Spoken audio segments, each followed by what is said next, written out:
श्री गणेशाय नमः। ओम श्री सरस्वती नमः।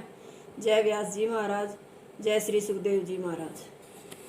13वां अध्याय। विदुर जी के उपदेश से धृतराष्ट्र का गांधारी के साथ हिमालय गमन।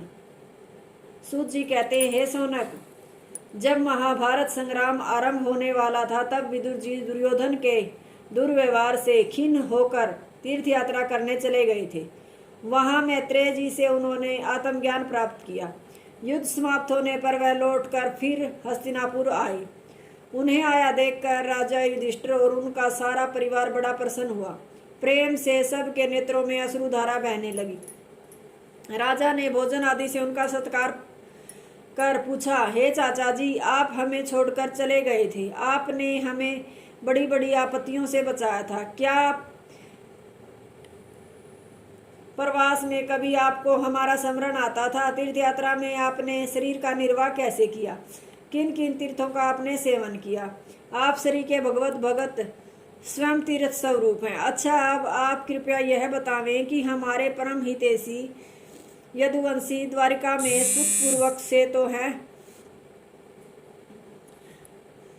आपने कहीं उन्हें देखा था? उनका कुशल वृत्त सुना है? यह सब सुनकर विदुर जी ने सारा वृत्तांत वर्णन किया, किंतु यदुकुल के क्षय का वर्णन नहीं किया। कारण उसे सुनकर पांडवों को महान क्लेश होता। विदुर जी साक्षात यम के अवतार थे। मांडव ऋषि के शाप से 100 वर्ष तक दासी पुत्र होकर भूलोक में रही। उतने काल तक उनका कार्य अर्यमा नामक सूर्य करते रहे। तदंतर वे अपने भाई के कल्याणार्थ तत्व ज्ञान का उपदेश करते हुए कुछ काल तक वहीं रह गए। इनके आ जाने से राजा युधिष्ठिर भी प्रेम से राज्य का पालन करने लगे। एक दिन एकांत में विदुर जी ने राजा धृतराष्ट्र से कहा, हे राजन, आपको मृत्यु भय उपस्थित होने वाला है, जिसकी संसार में कोई प्रतिक्रिया नहीं है। जिन पांडवों को आपने अग्नि में जलाया, विष दिया, सभा में जिनकी पत्नी द्रौपदी को अपमानित किया, उनके दिए हुए अन्न से संरक्षित इस जीवन से क्या लाभ? आप शीघ्र घर से निकल जाएं।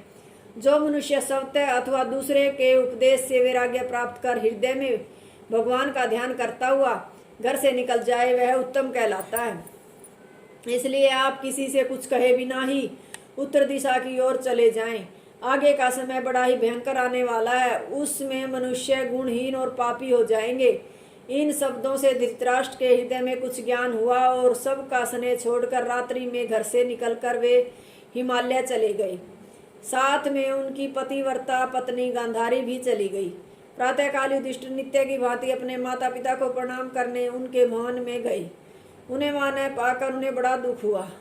उन्होंने उद्विग्न होकर वहां बैठे संजय से पूछा, हे संजय, हमारे नेत्रहीन माता पिता यहाँ नहीं है, कहाँ चले गए? क्या तुम जानते हो? पिता पांडु के मर जाने पर उन्होंने सब प्रकार से हमारी रक्षा की थी। हमें छोड़कर वे कहाँ चले गए?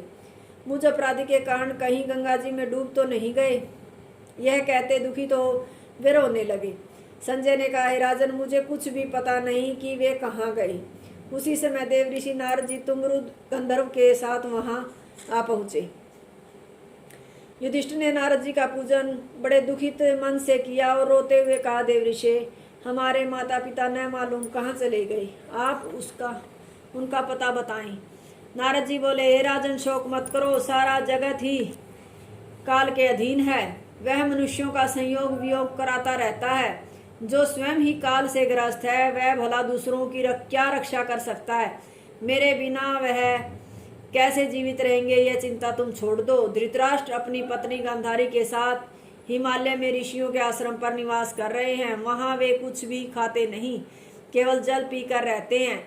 उन्होंने इंद्रियों को जीत लिया है। इस समय वे समाधि में स्थित हैं। तुम उनके मार्ग में विघ्न कारक न बनो। आज से 5वें दिन वे शरीर छोड़कर भगवान के लोक को चले जाएंगे। उनकी पत्नी भी उनके साथ ही सती हो जाएगी। विदुर भी इस समय वहीं पर हैं। वे भी तीर्थ यात्रा में चले जाएंगे। तुम अब किसी प्रकार की उनकी चिंता न करो, राज्य का पालन करो। नारद जी की यह नारद जी यह कहकर वहां से देवलोक को चले गए। नारद जी के वचन सुनकर युधिष्ठिर ने शोक का परित्याग किया और राज्य पालन करने लगे। प्रथम स्कंद का 13वां अध्याय समाप्त। हरिओम तत्सत।